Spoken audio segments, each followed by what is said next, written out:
¿Qué tal? ¿Cómo están? Bienvenidos todos. Esto es Al Estilo Juliana y hoy, de hecho, una de las noticias más comentadas en periódicos, en internet, redes sociales, etcétera, etcétera, etcétera, está relacionada a la destitución del director nada menos del penal de Lurigancho, que había decidido raparle a los internos la cabeza. Él dijo que era por una cuestión de higiene y de seguridad, porque tenía miedo que peluconazos se pudieran escapar disfrazados de mujer. Bueno, esto ha generado cualquier cantidad, sobre todo en el Congreso. He estado viendo justamente algunas reacciones en el noticiero de personas que dicen, pero ¿por qué lo van a destituir? Por último, es un penal, tienen que haber reglas, tienen que haber normas. ¿Y quiénes son los internos para quejarse? Encima que han cometido delitos y que están cumpliendo condena. En fin, justo hace un ratito puse la pregunta ahí, la mandé en mi cuenta del Twitter, y la mayoría de gente coincide en que es injusta la destitución del coronel Tomás Garay. Lo cierto, y hay que reconocer, es que este señor ha trabajado y ha hecho bastantes cosas en la época en la que estuvo como director del penal de la cárcel más hacinada de este país y la más peligrosa, por supuesto, Lurigancho. En la última requisa encontró hasta gallos de pelea, celulares, armas de fuego, cuchillos, de todo. O sea, ¿qué ha cambiado? Ha cambiado. Ahora lo han destituido. Bueno, hay gente que está a favor, hay gente que está en contra. A mí me parece que es una excusa, una justificación. Yo creo que ya se la tenían jurada. No sé, a ver qué dice mi primer invitado, Javier Díaz Canseco, a quien llamamos para tenerlo en la primera semana del Estilo Juliana. Se enfermó, no pudo venir y ahora está con nosotros, fiel a su palabra. Gracias. Muchas gracias a ti por la invitación. Primera pregunta, ¿qué opina de esto que ha pasado, ya que estamos hablando del asunto? Bueno, para serte franco, yo opino que tú no puedes tratar a un preso como te dé la gana. No puedo raparlo porque me da la gana. No puedo vestirlo de una forma que sea humillante porque me da la gana. El preso tiene derechos recortados, tiene una disciplina, pero también tiene derechos personales. ¿Hay una cuestión de dignidad que cree que se ha violado? ¿Es lo que están diciendo? Me parece que sí. Si eso ameritaba una destitución o no, es otra cosa. Pero no me parece que es correcto un tratamiento donde el preso no tiene derechos personales, como por ejemplo manejar el tema del cabello. Si hay un problema de higiene, que repartan jabón, ¿no? Lo que sí suena un poco absurdo es eso de que tengo miedo de que se escapen vestido de mujer. O sea, por último... No tiene ni pies ni cabeza. Sí, eso es ridículo. Y el tema de los allanamientos y de las requisas y de lo que se encuentra, tiene que ponernos a pensar cómo pasó primero. O sea, cómo entró. Porque sí, bueno, lo que se dijo en ese momento es que le hacían otra gestión, pero ¿cómo metes un gallo? Ah, bueno. Bueno, el Lurigancho entra todo. Yo creo que el nivel de corrupción que hay es tan alto, ¿no es cierto?, por bajos niveles salariales, bajo nivel formativo, bajo nivel de control y circulación de dinero, que la verdad es que pasa cualquier cosa, ¿no? ¿En el sistema penitenciario cree usted que hay igual o más corrupción que en la mismísima política? Yo creo que la cárcel es una escuela de delito, no es un centro de recuperación y rehabilitación en el país. En eso estamos de acuerdo. Y ese es un tema gravísimo, porque tú metes reos primarios y terminan saliendo con conductas de prontuariados y asimilados a una situación en la cual ni reciben valores, ni reciben alternativas, ni reciben oportunidades, al salir tampoco. En el país hay una política donde todo es represión. ¿Cómo se resuelven los problemas? Hay que elevar las penas. Penas y penas y más penas, pero no recuperas a nadie, no le das oportunidades a nadie de rehabilitarse, entonces vas a terminar con medio país en la cárcel. ¿Cree que el primer ministro, Óscar Valdés, ha caído en esto también, en la represión? No tengo duda, es un admirador de Fujimori, de su pragmatismo, es un individuo que se burla de los familiares de las víctimas de la Comisión de la Verdad, diciendo que teatralizan, y su práctica en la conducción de los conflictos sociales ha llevado a este lamentable récord de, en 10 meses de gobierno, 12 muertos. ¿Es el principal responsable de lo que ha sucedido en Espinar? Bueno, ahora ya se va a instalar la mesa de diálogo, pero ¿cuántas cosas han pasado? ¿Cuántos días de paro, de huelga? Se declaró estado de emergencia y demás. En Cajamarca ahora dicen que 2 muertos, que en Cajamarca la cosa está más tranquila, pero Gregorio Santos, el presidente regional, acaba hace un ratito salía a decir, no, Newmont maneja Humala, mientras el presidente, horas antes, había dicho que ya en realidad él estaba muy contento porque la empresa se había identificado con la propuesta nacionalista y demás. Entonces hay como que dos versiones encontradas que no logran esa intersección que permiten que el ciudadano de a pie, común y corriente, entienda realmente qué es lo que está pasando y qué va a pasar. Supuestamente hoy el Ejecutivo, el gobierno, iba a ser bastante claro con respecto al futuro de Conga. A ver, yo creo que nosotros tenemos un país encrespado. Creo que la gente en general está irritada, está encrespada. Hay expectativas frustradas en alto nivel. Fueron alimentadas por una propuesta de cambios que no se ve en una serie de aspectos de la realidad concreta. Y yo creo que eso ha generado una conflictividad que tiene que ver con la ausencia de respuestas a las ofertas hechas. Entonces creo que a esto se junta una actitud que no ha sido de prevención frente a los conflictos. Es decir, se espera que el conflicto reviente, que cobre niveles de violencia, y una vez que cobra niveles de violencia, entonces se abre un mecanismo de diálogo que es obviamente mucho más difícil.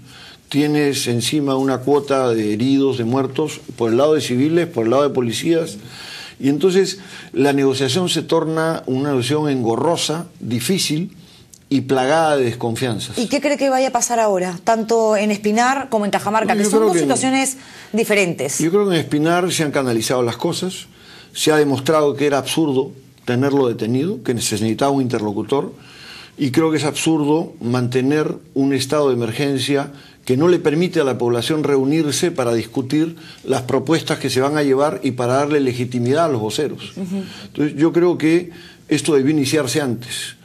Y la verdad es que el único de los ministros que fue proactivo frente al tema, porque yo llamé a la presidencia del Consejo de Ministros, le dirigí un oficio al Ministerio del Interior, al Ministerio de Energía y Minas y al Ministerio del Ambiente. El único que respondió fue el ministro del Ambiente. ¿Qué pasaba? Ahora le digo esto y utilizo justamente la palabra pasaba, porque ya no está sucediendo. Cuando usted era congresista de Gana Perú, bueno, ha renunciado hace poco, es cierto, y son muchos los rumores, los chismes que dicen que cuando un parlamentario, en este caso usted, o Verónica Mendoza, que también renunció, o Rosa Mávila, etcétera, querían hablar con algún ministro, con la secretaria del presidente de la República, pedir una reunión con el propio Ollanta era imposible, que el nivel de comunicación estaba absolutamente lleno de, digamos, repleto de baches. Yo no podría hablar por todos, ¿no? Yo puedo hablar de mi experiencia. ¿Cómo era? No sé cuál es la experiencia de Verónica Mendoza.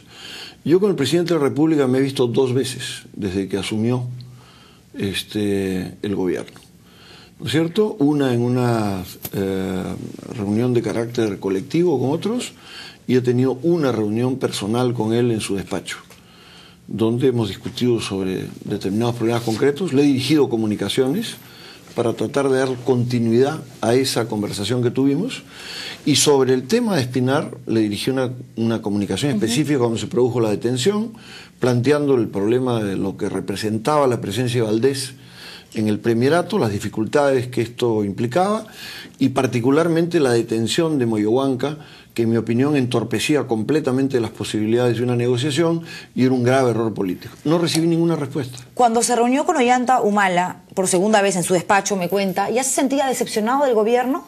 Tenía diferencias y las había hecho públicas. ¿Por qué no renunciar antes? Porque a mí, y se lo digo con total sinceridad, me quedó la sensación un poco de que Rosa Mávila y usted se fueron porque Verónica Mendoza fue la que tomó la iniciativa. Y si ella no hubiese decidido dar un paso al costado y decirle adiós a la bancada de Gana Perú, sí, me quedó la pregunta ahí flotando, ¿no? Nosotros teníamos la carta lista. Ah, ya la tenían. Sí, en realidad, yo escribo en un diario los días lunes, pero el artículo lo escribo el sábado. Mi artículo del lunes, publicado el lunes, sí, anunciaba que ya habíamos llegado al límite. Esta decisión estaba tomada el sábado. Verónica Mendoza anuncia su decisión el lunes. Es que a eso me refiero. Decían justamente que Verónica esto lo tenía, digamos, ya oleado y sacramentado días antes. Es posible, pero yo no lo sabía. Yo me he enterado por los medios de su renuncia, ¿no es cierto? Y la renuncia que había, porque yo le comuniqué a Rosa Mávila de la decisión que tenía, y me dijo que ella tenía una decisión similar, entonces decidimos hacer un documento conjunto. Ese documento lo retuvimos para presentarlo cuando nos enteramos de la renuncia de Verónica Mendoza, para presentarlo por la tarde y permitir que Verónica Mendoza explique sus razones, y que se entienda que esta no era una reunión de un grupo que estaba operando al interior de determinada manera, pero es cierto que en mi caso y en el de Rosa Mavila hemos expresado en numerosas oportunidades una posición diferente. Bueno, en mayo, sin ir muy lejos, usted, justamente tras lo sucedido en el BRAE, pidió la renuncia de los ministros y decía que se vayan, y dijo, si no se van, me voy yo. Y Freddy Otárola, que es el vocero nada menos que de Gana Perú, su ex bancada, dijo que usted estaba chantajeando. Y hubo un cruce de palabras fuerte, ¿no? Sobre todo de congresistas que pertenecen a la misma bancada y que deberían de defender los intereses en común.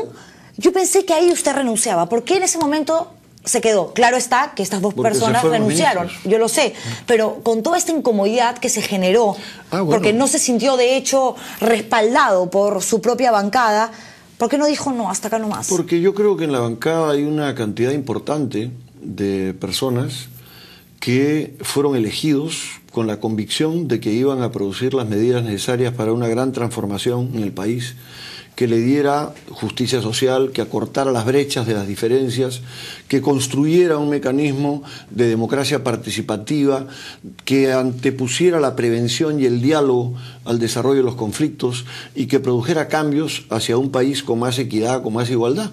Y yo creo que la gente tiene que vivir una experiencia. Y para mí fue particularmente difícil este proceso, porque yo he buscado ser franco frente a los problemas, pero a su vez he buscado ser comprensivo frente al tema de que se necesita un tiempo para hacer cosas. Pero había un momento que tenía que ver con la acumulación de muertos y de heridos en los conflictos, la forma de tratamiento y el hecho de que yo veía un gabinete donde cada vez es más evidente que la mayoría no votó por Humala, ni en primera ni en segunda vuelta, votó Fujimori, ¿no es cierto? Que ya había una incompatibilidad completa, porque los que habían perdido las elecciones están gobernando el país. ¿Y por qué cree que Ollanta Humala mantiene todavía a Óscar Valdés como nada menos que cabeza de la presidencia del Consejo de Ministros? Ahora se está hablando de Luis Castañeda, que dicen que sería el sucesor. Nada confirmado, son chismes. No, pero ¿por qué? Sería inverosímil, ¿no?, que alguien que esté imputado de Comunicore y de la forma como se manejó la municipalidad, que ha dejado gravísimos problemas en entredicho, ¿no es cierto?, termine siendo primer ministro de un gobierno que decía que la honestidad hace la diferencia.